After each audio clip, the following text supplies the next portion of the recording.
आपली संस्कृती, आपले संस्कार सदा राहू दे आपल्या सोबत।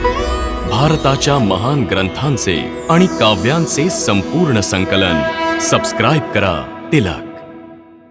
हे पार्था, मी इथपर्यंत जीवन मृत्यूची वास्तविकता सांगितली की केवळ शरीरच नश्वर आहे, आत्मा अनंत आणि अमर आहे, जो शरीर मृत्यू पावल्यानंतर देखील मरत नाही।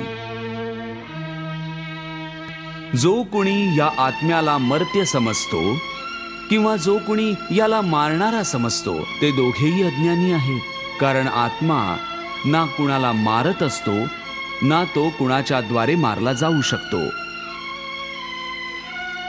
त्यामुळेच कुणाच्याही मरणाचा अथवा मारण्याचा शोक न करताच तू तुझं कर्तव्य कर। तुझा धर्म युद्ध करणं आहे, तू तुझा धर्म समजून युद्ध कर।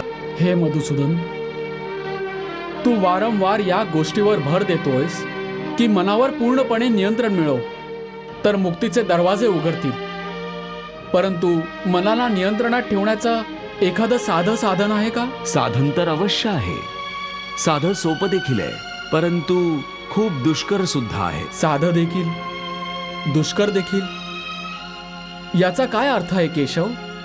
याचा अर्थ आहे की जर तू स्थिर बुद्धीचा असशील, दृढ निश्चयी असशील तर हे काम साधं सोपं आहे, पण जर तुझी बुद्धी स्थिर नसेल तर तू दृढ निश्चय करू शकणार नाहीस, आणि दृढ निश्चय करू शकला नाहीस तर जन्म जन्मांतरापर्यंत भटकत राहशील।